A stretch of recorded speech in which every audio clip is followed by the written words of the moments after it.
నేను కూడా ఒక 10-15 సూచన చేస్తా. ఫస్ట్ ఉపన్యాసం ముందు ఎన్నిసార్లు మండల పార్టీ అధ్యక్షుడు పనిచేసినా, ఎన్నిసార్లు జిల్లా అధ్యక్షుడు పనిచేసినా మనల్ని మాత్రం బయట పరిచయం చేసినప్పుడు ఈయన మాజీ జిల్లా అధ్యక్షుడు,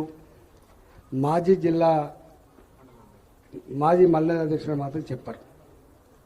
కానీ సర్పంచ్గా పనిచేస్తే మాత్రం జీవితాంతం మాజీ సర్పంచ్ అని చెప్తారు. జీవితాంతం బోర్డు పెట్టుకుంటాడు మాజీ ఎంపీటీసీ అని, మాజీ కౌన్సిలర్ అని చెప్పి బోర్డు పెట్టుకుంటాడు, మాజీ మున్సిపల్ చైర్మన్ అని బోర్డు పెట్టుకుంటారు. ఇక ప్రజెంట్ నౌకరీ చేసేటప్పుడు అంటే కార్పొరేటర్గా ఉన్నప్పుడు లేదా ఎంపీటీసీగా ఉన్నప్పుడు మండల పార్టీ అధ్యక్షుడు అని చెప్పి బోర్డు పెట్టుకోలేం, కానీ కార్పొరేటర్ని మాత్రం పెద్ద బోర్డు పెట్టుకుంటారు. అంటే అర్థం ఏంటంటే రాజకీయ పార్టీకి అంతిమంగా గెలవడమే గిట్రాయి తప్ప ఇంకో గిట్రాయి ఉండదు, గుర్తుపెట్టుకోండి. భారతీయ జనతా పార్టీ సిద్ధాంతం, భారతీయ జనతా పార్టీ ఫిలాసఫీ ప్రజల ఆశీర్వాదం పొంది వార్డు స్థాయి నుంచి మొదలుపెట్టి పార్లమెంట్ స్థాయి వరకు మనం గెలిచి ప్రజలకు సేవ చేసేటువంటి ఫిలాసఫీ తప్ప ఇప్పుడున్నటువంటి ఈ దేశంలో సుపరిపాలన, స్వచ్ఛమైన పాలన, ప్రజలు మెచ్చే పాలన, గిట్లుండాలి గవర్నమెంట్ అని చెప్పి అయితే శభాష్ అంటారో ఒక గట్లాంటి ప్రభుత్వాన్ని పరిపాలన అందించేటువంటి బాధ్యత తప్ప పార్టీగా ఇంకొక బాధ్యత లేదు నాకు తెలిసి. మనకు అనేక పరివార క్షేత్రాలు ఉంటాయి, ఒక్కొక్క పరివార క్షేత్రానికి ఒక్కొక్క బాధ్యత ఉంటుంది, అది వేరు. కానీ భారతీయ జనతా పార్టీకి మాత్రం ఉండేటువంటి బాధ్యత ఇది. రెండవది, అన్ని పరివార క్షేత్రాలు అనేక రకాల సమస్యల మీద కొట్లాడుతుంటాయి, మీకు తెలుసు.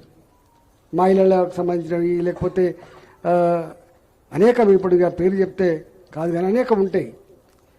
అందరి యొక్క, అన్ని సంఘాల యొక్క ఆశయాలను నెరవేర్చేటువంటి శక్తి ఎవరికి ఉంటుంది? ప్రభుత్వాలకు మాత్రమే ఉంటుంది, గుర్తుపెట్టుకోండి. ఎవరెన్ని చెప్పినా ఇలా 370 ఆర్టికల్ రద్దు అనేక సంవత్సరాల స్వప్నం ఎట్లా సాధ్యమైంది? గవర్నమెంట్ అయితేనే సాధ్యమైంది. రామాలయం ఎన్ని సంవత్సరాలు చేస్తే పోరాటం, ఎంతమంది చనిపోతుంది, ఎన్ని వేల మంది జైలులో మగ్గిపోయాయి, ఎంత దుఃఖం అనుభవించింది, ఎప్పుడైంది అది ఫుల్ఫిల్? గవర్నమెంట్ వస్తాయి. అంటే అర్థం ఏంటంటే ఇవాళ ఒక తమ్ముడు మహేష్ అనుకుంటా మాట్లాడిండు, కానీ ఒక్కడు గుర్తుపెట్టుకోండి, మనం గెలవకపోతే ఎక్కంటాం? మళ్ళీ కార్పొరేట్ ఇంటి కాడ కాపలా కాయాలి, మళ్ళీ మున్సిపల్ చైర్మన్ కాడ కాపలా కాయాలి, మళ్ళీ సర్పంచ్ ఇంటి కాడ కాపలా కాయాలి, ఒక ఎమ్మెల్యే ఇంటి కాడ కాపలా కాయాలి.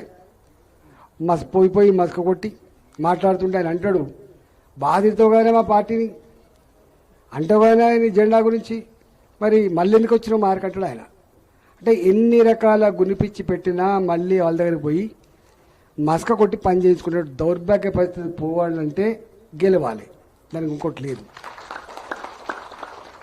ఎన్నెన్నో అవసరాలు ఉంటాయి, చాలా సమస్యలు ఉంటాయి. అవి చెప్తే ఒక గంట చెప్పినా 2 గంటలు చెప్పినా ఉడవదు. కానీ ప్రతి గ్రామంలో, ప్రతి మండలంలో, ప్రతి డివిజన్లో, ప్రతి జిల్లాలో నేను ఇప్పటికి చూస్తున్నా, ఇప్పటికి కూడా చాలా సమస్యల మీద నిశ్చేష్టమై ఉంటాం.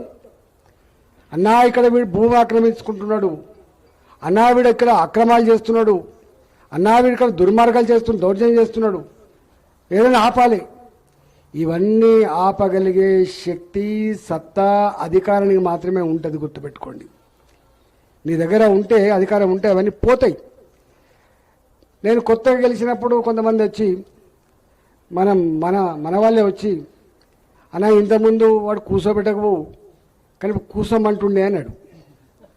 అంటే కూసోమ్మని అంటుండంటే నేనేం చెప్పలే ఆయనకు. ఒక సిఐ గారికి ఫోన్ చేసో లేకపోతే ఒక ఆఫీసర్కి ఫోన్ చేసో, ఇక మా కార్యకర్తలు, మా నాయకులు మీ దగ్గరికి వస్తారు, మామూలు గౌరవించమని చెప్పలే.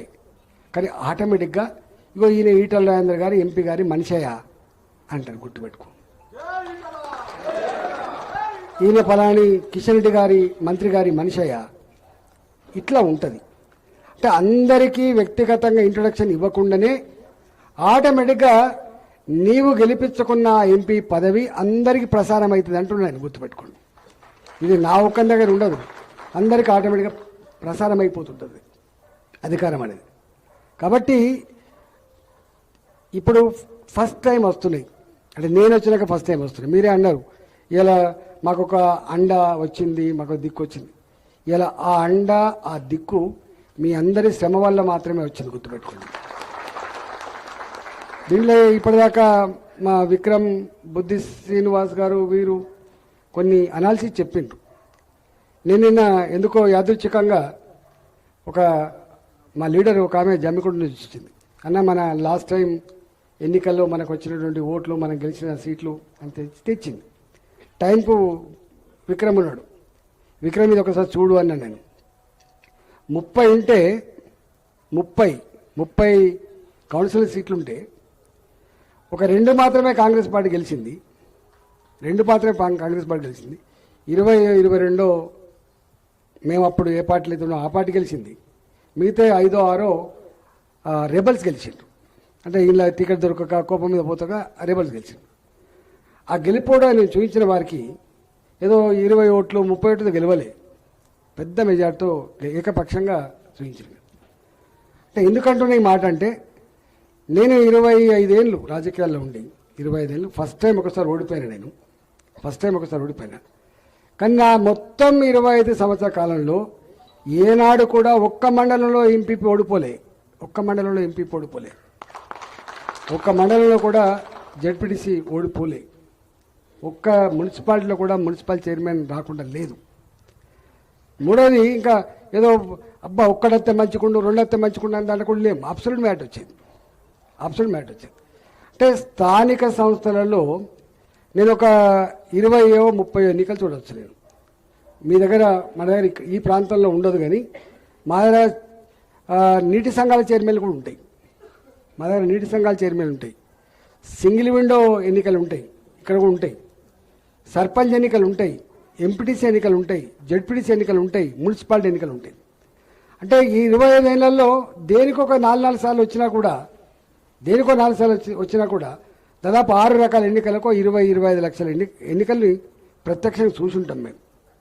ఇక నా ఎన్నికలు అయితే నేనే ఇది 9వ ఎన్నికలు అనుకుంటా. నేను కొట్లాడిని 7 సార్లు గెలిచినాం, 8వ ఓడిపోయినాం, 9వ మళ్ళా గెలిచినాం మనం ఇక్కడ. అంటే ఇవో ఒక 10 ఎన్నికలు మళ్ళీ మేము టీఆర్ఎస్ ఉద్యమంలో ఉన్నప్పుడు రిజైన్ చేస్తా అంటే ఇన్ఛార్జ్లో పోతుంటుంది, రిజైన్ చేస్తా అంటే ఎన్నిక పోతుంటుంది. దాదాపు ఒక 40 ఎలక్షన్లో పోవచ్చు మేము. వయసు చిన్నదే అయినా, రాజకీయ జీవితం చిన్నగా అయినా మేము 2 సార్లు రాజీనామా చేసాం. మీకు ఐడి ఉండాలి. ఎవరైనా పార్టీల నుంచి వెళ్ళి వస్తే రాజీనామా చేయించేది మళ్ళీ ఎన్నికలకు పోయేది. పోచారి శ్రీనివాసరెడ్డి ఇట్లా అనేకం. అంటే ఒక ప్రతిసారి ఉద్యమంలో ఉండేది, ఎన్నికల్లో ఉండేది. ఈ రెండే మాకు తెలిసినవి. నేను ఒక్కటే మీ అందరికీ విజ్ఞప్తి చేసే అంశం ఏంటంటే, మీరు చాలా గొప్ప చెప్పిండ్రు. మా దగ్గర 100% మా జెండా ఎగురుతుంది 3 చింతల